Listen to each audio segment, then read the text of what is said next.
It's quite a surreal, fun world, but it's actually quite a serious subject.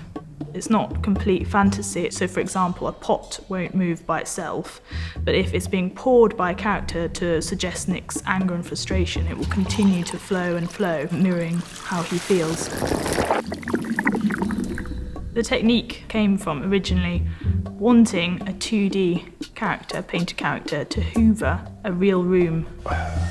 I've always painted very large, so I just thought, well, I'm going to start animating large as well.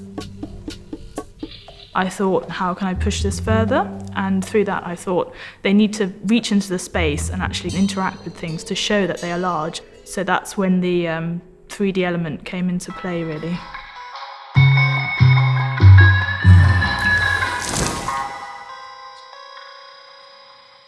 The most challenging section was the kitchen, because it was the first time that we actually had two characters acting and the 3D arm element and the interaction with the paper mache, the real world, the non-real world, and that was the first time that I properly worked with Chris. I was the prop maker and predominantly the stop motion animator, so I made all of the props and the various arms that we used, and for the most part animated them throughout the film.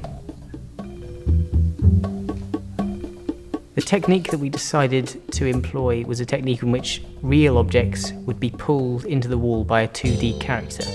This involved us having to source the 3D objects. Because most of them were extremely heavy, a lot of them were crockery or kettles, we wouldn't be able to attach them to the wall for long enough for us to take the shot. So they had to be much lighter, they had to be hollow essentially.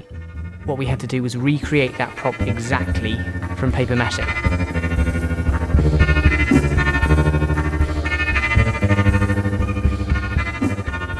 Getting backlights into a 2D world is obviously completely impossible.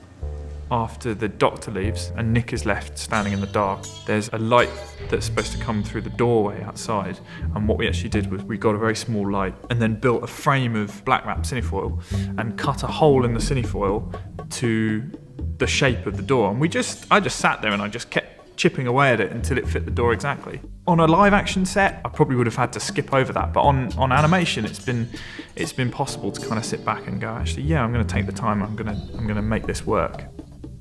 The main obstacle I faced was really convincing people that this would work. To actually convince people that I want to not draw something, not do a stop motion or even a smaller mix technique, but that I actually wanted life-size sets, massive characters. I was going to paint it all myself, we were going to make all these props. I mean, I think at the time I said very arrogantly that I could probably make 2 in that time, but I definitely wouldn't be able to do that.